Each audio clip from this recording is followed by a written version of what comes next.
So the basic idea is that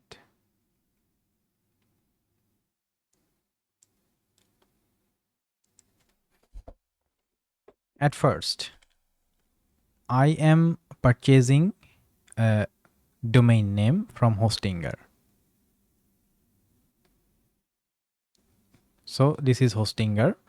From him I am purchasing abc.com. Now what happens is that hostinger also asks me for the information that what will be the name server for my domain. Let's say I give him it is ns1.cloudflare.com and ns2.cloudflare.com, maybe two name servers. Now what hostinger does, it sends this mapping information that this domain's name server is these two. It sends this information to the this .com top level domain.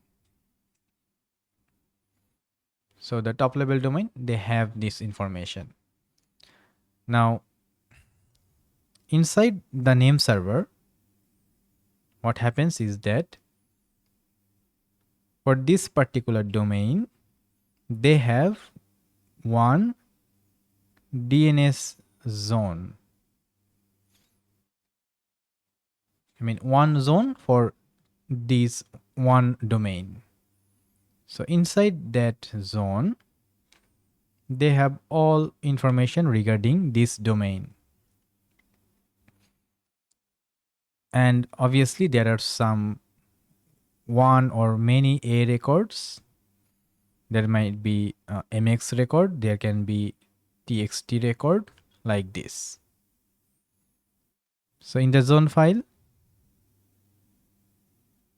let's say api.abc.com subdomain, it has IP address, some IP address, then another API, another, let's say blog.abc.com, it has another IP address. So these mappings are kept in the DNS zone file.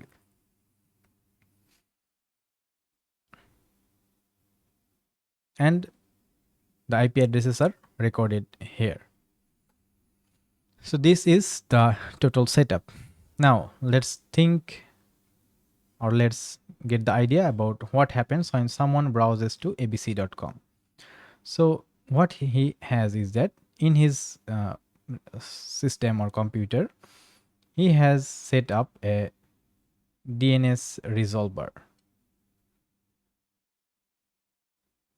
So when he goes to abc.com, he sends this information to DNS resolver. Now DNS resolver takes it and he sees that it is a .com domain.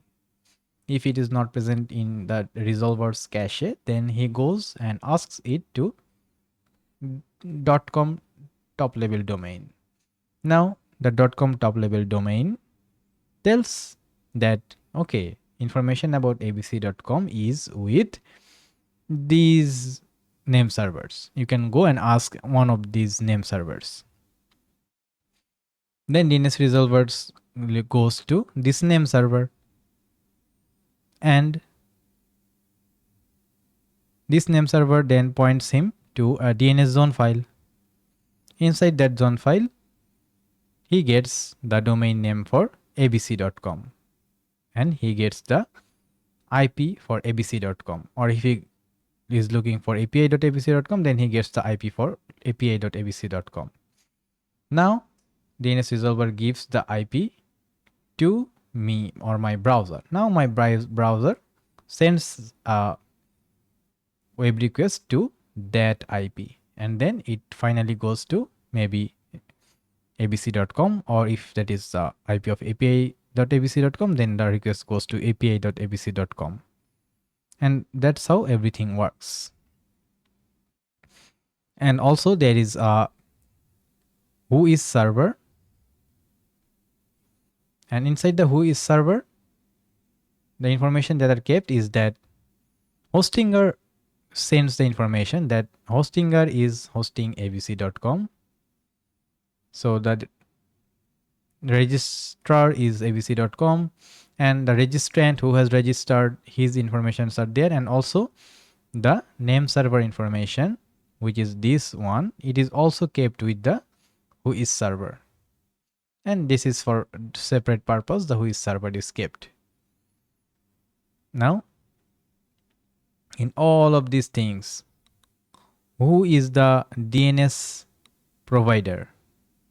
Here the DNS provider is the name server place. If it is of Cloudflare, then it is Cloudflare. I mean, for this case, the DNS provider is Cloudflare. I mean,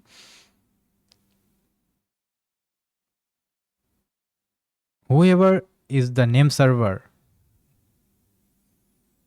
that is the DNS provider. So it is all about the information. That actually how the things happen, how I do the setup, then how someone else browses me.